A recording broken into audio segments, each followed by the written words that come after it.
Colin is with us, our resident Manchester United fan. Should Rangnick just stop now and walk away? Like, what? I don't know. Like, we've talked about this a few times now. Yeah, I must be one of the few United fans who kind of, I suppose the word is appreciate the Rangnick era, in that at least he's coming in and delivering some home truths about the players. It hasn't gone well. Like, he's a very low win percentage. So, not scoring goals, but we're not conceding as many goals as we've done under Solskjaer. Do Gen Z like home truths? It appears like they don't. Well, I hate to. It's not even that, though. I mean, Pep and Klopp would deliver home truths every day, I imagine, to their players. It's more the fact that Rangnick talks about his squad as if he's still a pundit and not their manager. I get that vibe in the post-match interviews. Not that he's separating himself from what's happening at the club, but more just giving, probably overly candid assessments of where he thinks his players and team are at overall.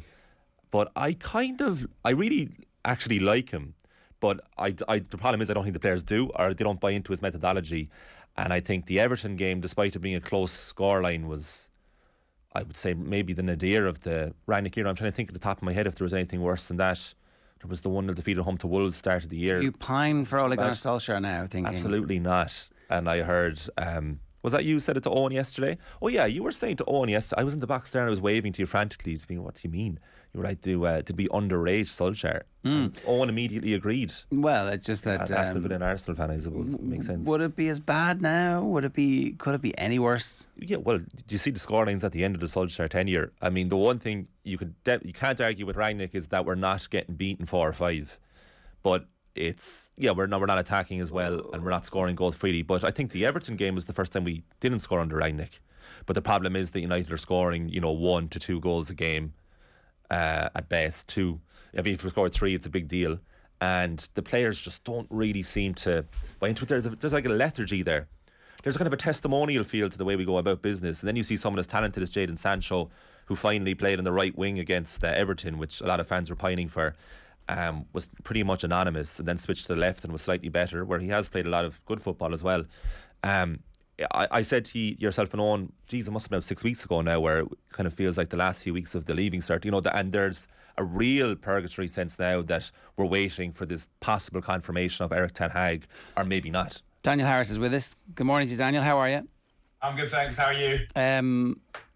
Is Ten Hag now, or whoever is coming next, is that like the only thing that can somehow puncture the end of this horrible season? That it's like, okay, well, this is now officially over and we can start thinking and planning for the future? Because it does seem like it's an interminable purgatory, end of days, that is going to, it's like a non-stop omnibus of Samuel Beckett. Yeah, it's not good, is it? It's what's so baffling about this is that, like, we've all skived at work, and the idea that footballers don't skive, shouldn't skive, never skive it's not really a sensible one. And I always use the same example to illustrate this one. Sometimes you watch a fight and one of the fighters gasses, and the punishment for gassing in a fight is extremely severe. Obviously, you get hiding, and people still do it. So that is a kind of testament and a tribute to human laziness, human desire to do less than the maximum. So you sort of understand it. If you can understand it at that level, and you have to understand it because it happens, then you can sort of understand it with footballers too. But what is weird and difficult to understand about these is that not all of them, but a lot of them are going to be around next season. Do they not want to play in the Champions League? If they'd have beaten Everton and beaten Leicester, and sensible effort in those games would probably have achieved that, then they'd have a pretty decent chance of making top 4, which is obviously now gone. And this has actually been one of Ralph Rangnick's problems, is that the other teams going for top 4 are also so rubbish that United have been in the hunt all along. So he hasn't really been in a position where he could start experimenting, because he's still got to pick the players that he thinks are better. And I guess you get to that point where you think, well, the players that you keep picking, that keep failing, they're not better, so maybe you should pick some different ones. But the different ones available to him, but there aren't that many of them, because the ones who you think might make it a lot of them aren't around. Like James Garner's on loan, Ethan Laird's on loan, Dylan Levitt's on loan. So what options do you actually have apart from picking the players that you keep picking? You could take players who are even younger than those ones I just named, the ones that are in the youth team, who are sort of 17, 18, 19, but tossing them into this isn't necessarily what you would call good management, because usually what you want to do with young players is you want to slowly integrate them into a team that's performing. So I do understand the situation that Ralph Rangnick finds himself in. It's not a good one. I'm sure he was absolutely horrified by what he found. And when you hear him speak, he seems to have as much disregard for the players as everybody else does. Well, let me just on that, because is Rangnick getting a bit of a free pass here? If Antonio Conte had come in and had these same results, he'd be gone by now, because people would have said, well, whatever it is that you have isn't working for these players. Like, is Rangnick just not also, he's not a good football manager. He might be a brilliant architect of a club and structural engineer when it comes to how the back end of football should run, but he might just not be a very good manager. That's definitely true, and that could well be part of it, but there's significant differences between him and Antonio Conte, in that Antonio Conte, I mean, part of it is to do with being a good manager. Antonio Conte has proved himself to be a good manager, so when he comes in, the players are more likely to do what he says, but also he's staying. So there's a reason for the players to want to do what he says and want to impress them, because if they don't do it, then they're gone. And Ralph Rangnick, that's not the same thing. That players know, and they've been doing this for years, some of them, that it doesn't matter if you don't like this manager, if you don't put it in for this manager, because there'll be another one along in a minute. And so Rangnick, you'd think, should have some power because of the consultancy role, that he should have a dossier the size of the yellow pages that enables him to tell the players that aren't performing to get rid of them. But he doesn't have the same power that Antonio Conte has, and he doesn't have the same authority that Antonio Conte has either. And as I said, part of that is to do with probably not being as good as Antonio Conte, but also another part of it is to do with the fact that the circumstances are different. And Antonio Conte has a dressing room that has Harry Kane in it, for example, who's a serious professional, a leader, and he is able to, he has more players probably who are able to take care of their own performances than Ralph Rangnick does. That's, I mean, a damning indictment of everything that's happened at Manchester United over the last decade or so. You know, you've got the England captain, you've got the greatest footballer of all time, or one of them, and there's a bunch of players in between, the highest paid goalkeeper in world football. Like, you know, you would expect that a good manager would have been able to get more out of this current setup, irrespective of the characters of the players. That's true. But maybe the interim thing was always going to be the problem, and maybe no interim manager was going to come in and be able to do better than Rangnick's doing at the moment. I mean, we've seen it work before. We've seen it work at Chelsea with Gus Hiddink, but again, he had serious professionals in that squad who had, first of all, they knew what to do because Mourinho had coached them into what to do, and also you can't compare, just in terms of professionalism, intensity, you can't compare what United have got to Frank Lampard, Didier Drogba, John Terry, Ricardo Carvalho, to those players. And what I was saying before about skived at work, I guess there is another side to that, I don't know, like if you're a public servant, let's say, like my dad was a teacher, he worked his arse off and he worked a lot harder than people in the private sector that we knew. And it wasn't because he was getting paid enough money to force him to do it. It's because he felt a sense of civic responsibility. He felt a sense of civic pride to earn his money and to do what he was doing because it made people happy and it helped people. And I think that this is something that definitely seems to be lost on a lot of this bunch of players, that they're not really bothered by the bigger picture, that people are putting their hard-earns to come and watch them play. Okay. And they... One of the consequences of that will be that the new manager coming in is actually going to have to clear out most of those players because they are of the wrong character. And again, it's not to give Rangnick a free pass, right? It's to say no, definitely not. He hasn't. I thought he would do a better job than he has. And when I look at it, I think, well, I blame the players for most of it, because these players got Ole Gunnar Solskjaer fired as well. Some of them got Louis van Gaal fired and Jose Mourinho fired. So and that's a pattern. These players are not going to change. That, like, if as you say, it is a pattern. So if you're Ten Hag, and I don't know if you've heard anything to the contrary about it not being Ten Hag at this point, it looks almost certain it'd be bizarre at this point if it wasn't him. But, you know, stranger things have happened. He must be looking at that going, I'll definitely take a debrief for Rangnick. I will definitely take that dossier and I will absolutely get them out the door as soon as possible. He needs to come in and blow that squad up. I mean, but that's sort of the subtext of what's being reported at the moment. Ten Hag is thinking about Leipzig and seeking assurances from United that he'll be able to do what he wants, because other managers, like United lost 4-0 at Everton in the first season of Solskjaer. After it was good for a bit and then it went terrible for a while. He said that most of these players won't be here next season, and most of them were there next season. And I doubt that was because Ole didn't want rid of them. I mean, I'm fairly sure he wanted rid of Pogba and Martial at that point, but no, the club didn't sell them for him. And so Ten Hag wants to know that if he comes in, he'll be able to work. And in order to be able to work, it's not just a matter of we'll give you 150 million quid net or whatever for ingoings and outgoings. It's you need to get rid of these players, and some of them they'll need to take a hit, because they won't get the amount of money that they'd hoped to get for those players. But it's not about that. It's about clearing out the squad to start again. And when you look at the United squad now, who'd you keep? I mean, Bruno Fernandes is signed and is also just the best player in the team. Jadon Sancho is worth keeping. I would want to keep Marcus Rashford because I know that he can be good. He was actually a bit better on Saturday. I mean, not saying much, but was a bit better. But the rest of them, I wouldn't mourn the loss of any of them. And I would celebrate the loss of almost all of them. And in order for Ten Hag to be able to come in and work, he needs players that will work for him. And he needs to. And I would, if I were him, I would also be wanting assurances. The problem is that it's like Billy Connolly's old gag that if you want to be prime minister, that should automatically disqualify you from being prime minister if you're that kind of individual. If you believe what the Glazers tell you, then that should disqualify you from being manager of Man United, because you can't believe what the Glazers tell you. Is Ten Hag your first choice out of the available candidates?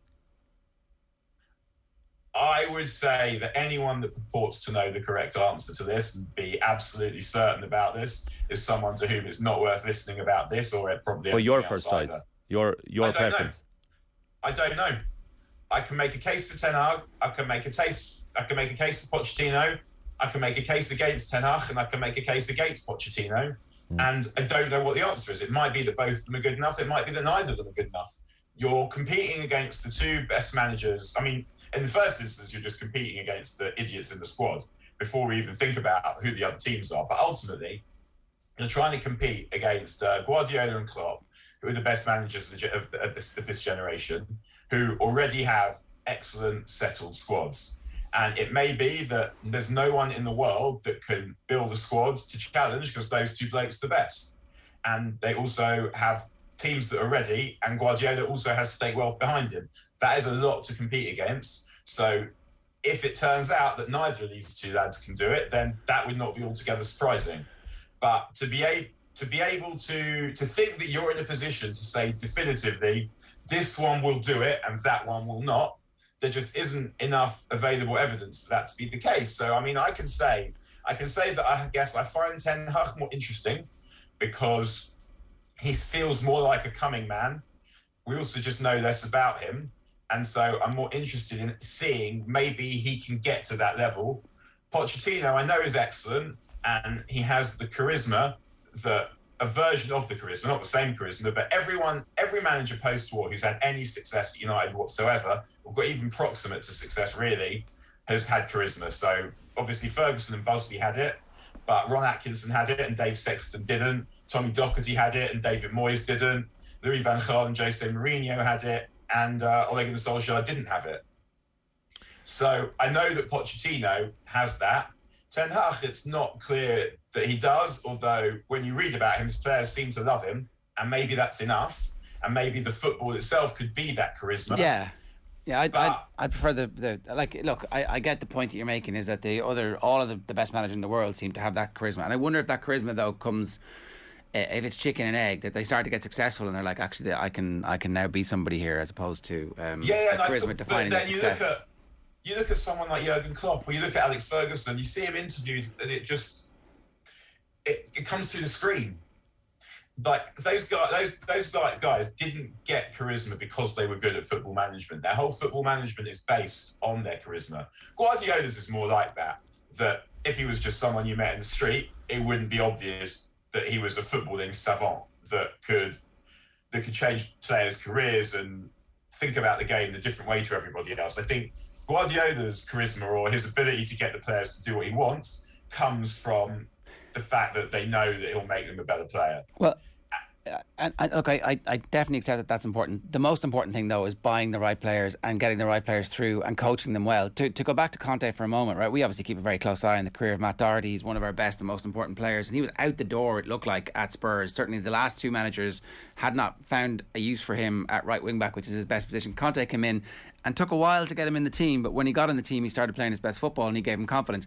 Just to go back to that point where you were saying you'd be happy if the vast majority of players left, under a good manager, a load of those players would actually start playing good football again because they'd have a defined role, they'd be given confidence, they'd be allowed to make some mistakes, not many, but some, and progress would be fairly self-evident because the manager is good and knows what they're doing. But yeah, that's sort of the point though, isn't it? That's sort of the aggravation with these players, is we know that they can do better. And they're not bothered enough themselves to do better. Then personally, I don't care if they have the benefit of a good manager to make them better, because I don't feel they've done enough themselves. And then at that point, they're not people I particularly want wearing the shirt of the club that I support. Like, I don't feel attached to them, because it should also come from within. There's a responsibility to yourself. There's a responsibility to the club that you're playing for. There's a responsibility to the supporters that are paying your wages to put it in. And if this was a one-off, where you say, well, Ole left, they couldn't find the manager, Rangnick didn't have the charisma to inspire them, blah, blah, blah. If it was just a one-off, then you might say, okay. But we've seen this before. They tossed it off under Mourinho. Some of the ones that were there tossed it off under Van Gaal. And it's gone on for so long that you get to a point where I would happily say enough to almost all of them. That you had your chance to play for United. This is what you made of it. And now I'm happy for them to go somewhere else. If they're good somewhere else, whatever. I don't really care too much. Whereas I think like someone like Matt Doherty wasn't getting picked because the managers didn't rate him.